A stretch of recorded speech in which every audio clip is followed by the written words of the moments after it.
ఈ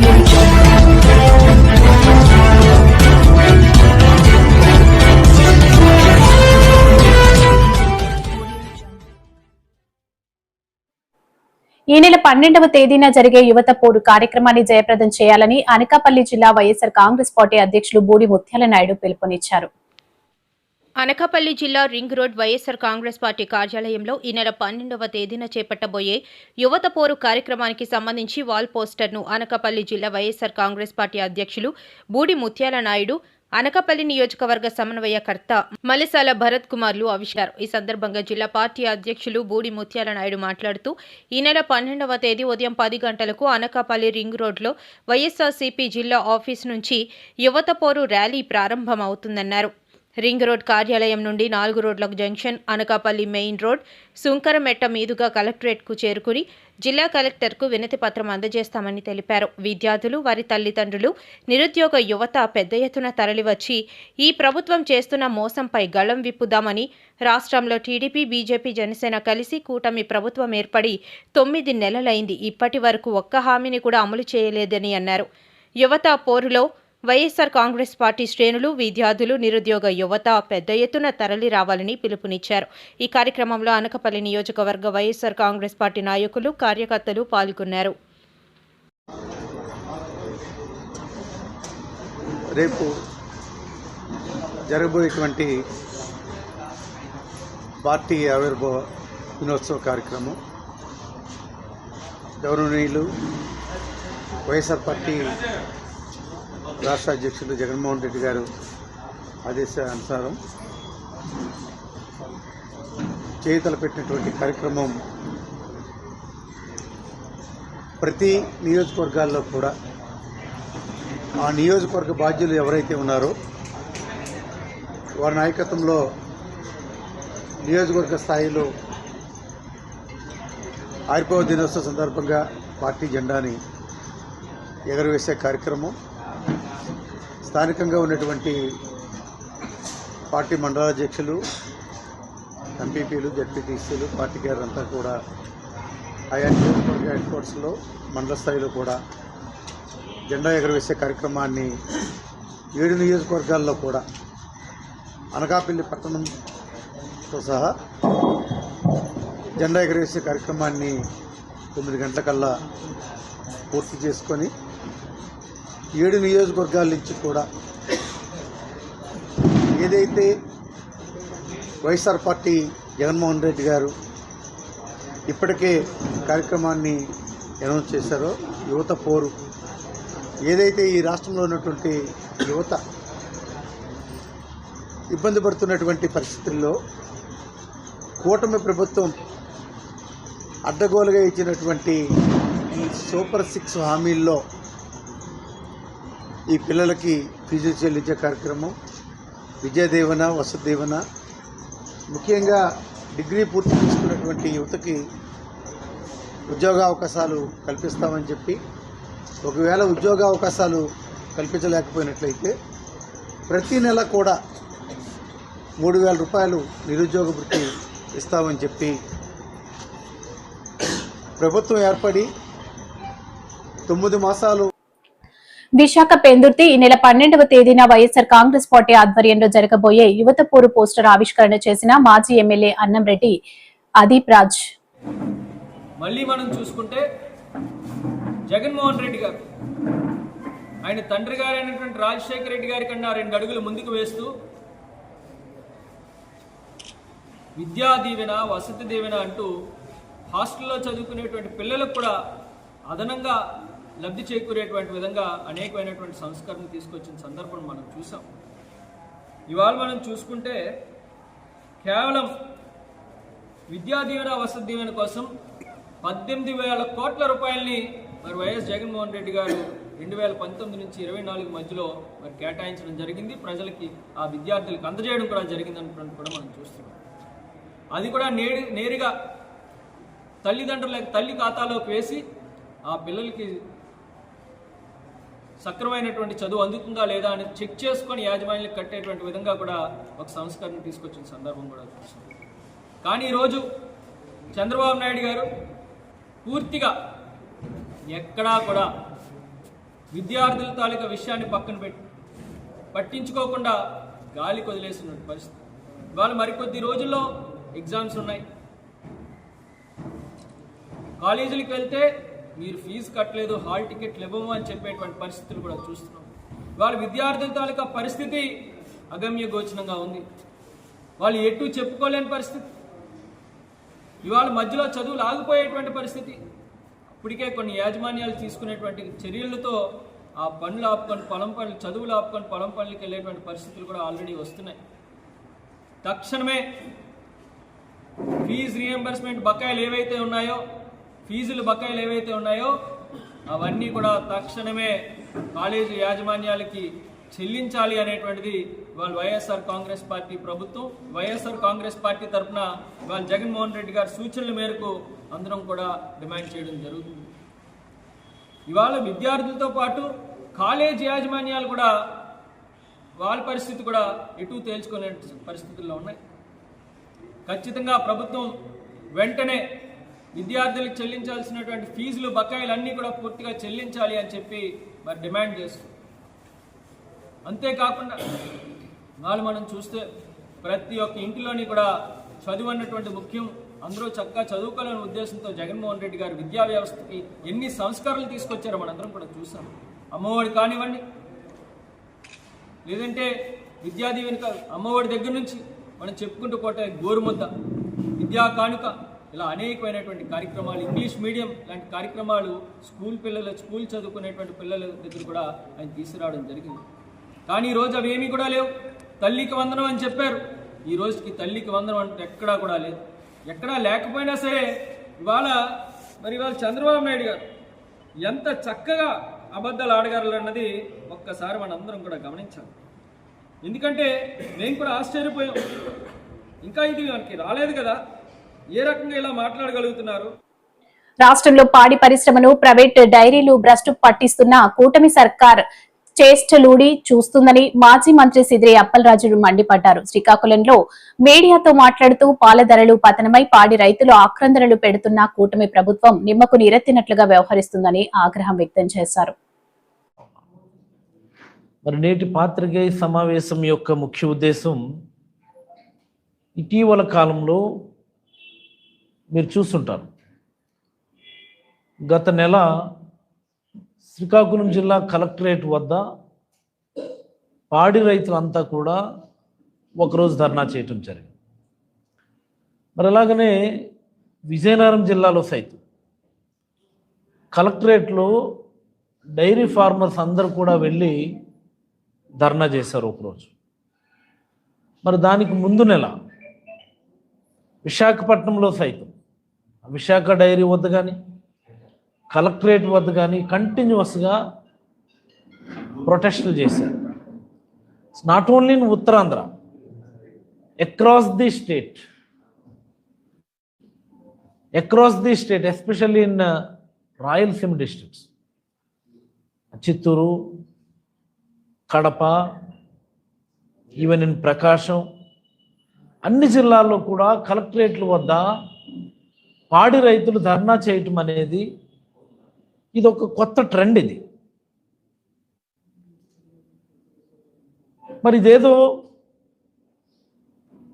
పాడి రైతులు ఎవరో ప్రొవోకేట్ చేస్తే చేసినటువంటి ధర్నాలు కాదు,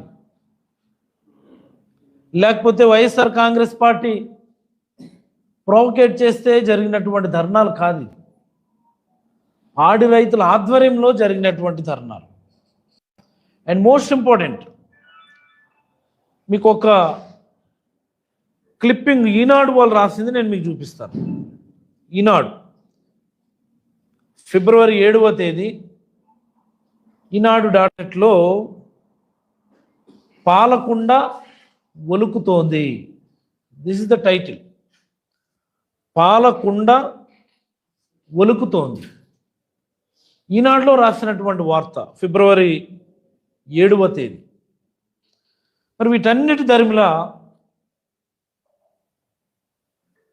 గతంలో మా నాయకుడు ఆంధ్రప్రదేశ్ రాష్ట్ర మాజీ ముఖ్యమంత్రి గారు శ్రీ వైఎస్ జగన్మోహన్ రెడ్డి గారు ప్రతిపక్షంలో ఉన్నప్పుడు కూడా ఏపీ రాజధాని అమరావతికి సంబంధించి మంత్రి నారాయణ శాసనసభలో ముఖ్య విషయాలు తెలియజేశారు. అమరావతి విషయంలో గత ప్రభుత్వం చేసిన ఆకృత్యాలను రాజధానిని ఎలా అడ్డుకుందనే విషయాన్ని సభ ముందు ఉంచారు నారాయణ. సుజనా చౌదరి గారు సభ్యులు చెప్పినట్టుగా ఇక్కడ రైతులని నానా ఇబ్బందులు పెట్టారు, 1-2 కాదు. వాళ్ళు ఎంతో ఓర్పుతో 5 సంవత్సరాలు యాక్చువల్గా చాలా సఫర్ అయ్యారు. దానికి సుజనా చౌదరి లాంటి వాళ్ళు ఎంతోమంది కూడా యాక్చువల్గా సపోర్ట్ చేయటం, హైకోర్టు సుప్రీంకోర్టులు కూడా లీగల్ లాయర్లు పెట్టి చేశారు. అది నాకు కూడా తెలుసు అధ్యక్ష. ఆ విధంగా గత 5 సంవత్సరాల్లో ఇక్కడ రైతులు చాలా ఇబ్బందులు పడ్డారు. ఎందుకంటే 2015 జనవరి 1 ల్యాండ్ పుల్లింగ్ నోటిఫికేషన్ ఇచ్చాం అధ్యక్ష. 2015 ఫిబ్రవరి 28వ తేదీ అర్ధరాత్రి, అంటే 58 రోజుల్లో ఒక్క లిటిగేషన్ కూడా లేకుండా 34,000 ఎకరాలు ముఖ్యమంత్రి గారి మీద నమ్మకంతో రైతులు ఇచ్చారు. అంటే ఇక్కడ మంచి రాజధాని కడతారు, వాళ్ళ యొక్క భూములకు కూడా విలువ వస్తుంది అనేదంతా.